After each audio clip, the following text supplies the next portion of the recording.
Oh, hello there. Yes, well, that was Eastbourne. Yes. Well, the pier hadn't burned down, which is a good thing. Yes, every time I go back to these little seaside towns I used to spend some time in, I'm always struck by how much poorer they look each time. It seems to be a sort of metaphor for the UK itself, one way or another, a bit of a terminus. End of the line. A sociologist's paradise.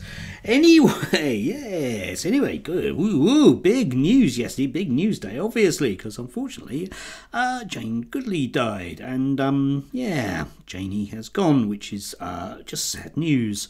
I'm wondering what all of those Scottish Tories who were hounding her about the fact they didn't believe she had a cancer diagnosis are saying now. Presumably the same brutally horrible things that they do. But we'll come on to brutally horrible things. Naturally, obviously.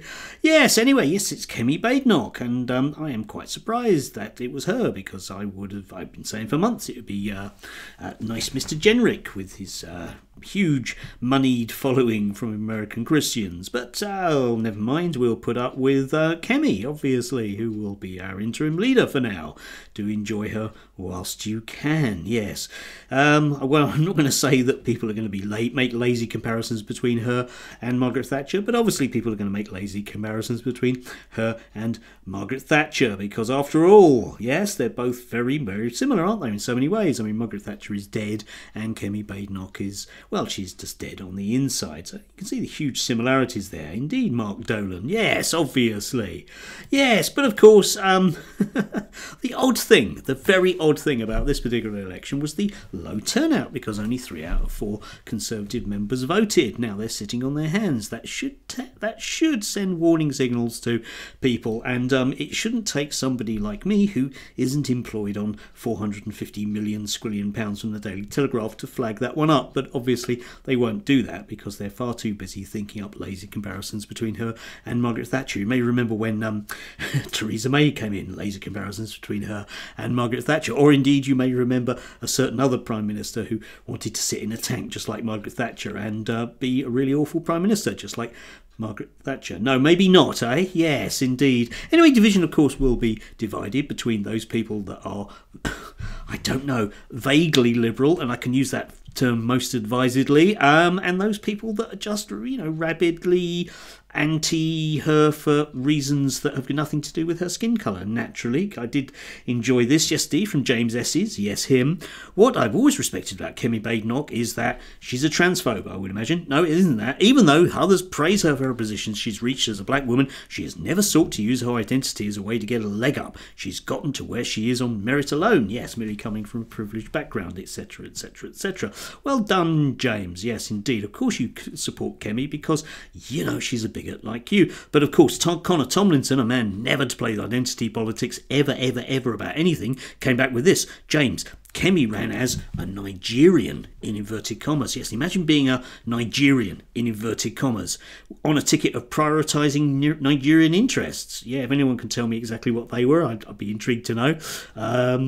You can make loads of jokes there about Nigerians and London hotel rooms, but I'm not going to, obviously, for Parliament in 2010. She has called her university classmates stupid lefty white kids. Do you see the problem there? You see the problem there for Connor?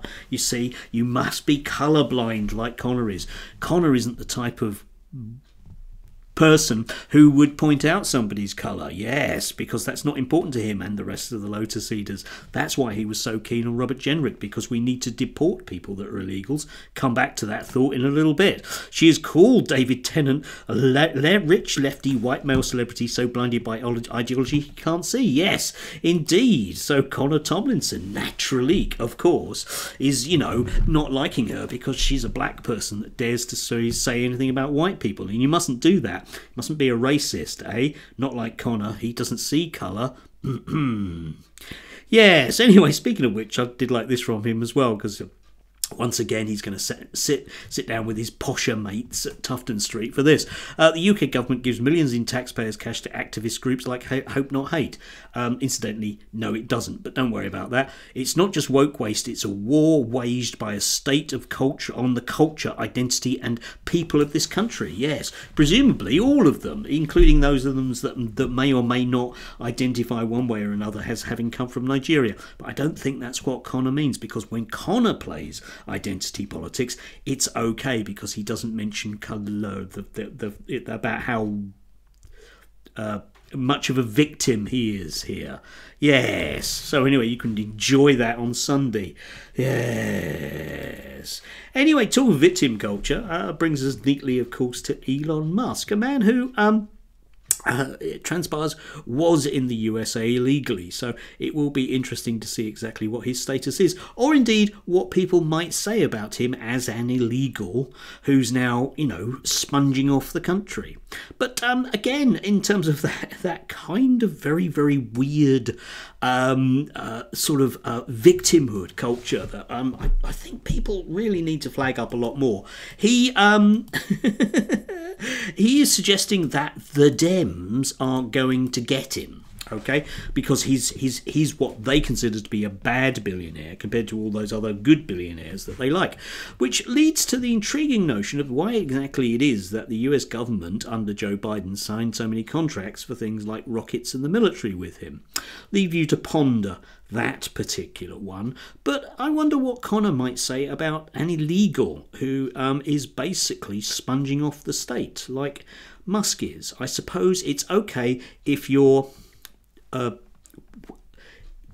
good billionaire compared to the bad ones. Yes, mustn't indulge in class hatred, says Elon. That would be a stupid thing to do. You must indulge in other forms of hatred, which is a sensible thing to do, especially on a Sunday.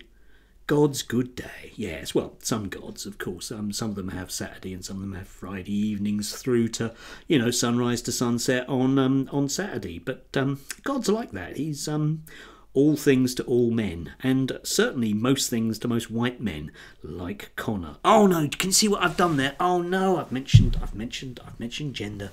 Dreadful. Identity politics gone mad. That's me.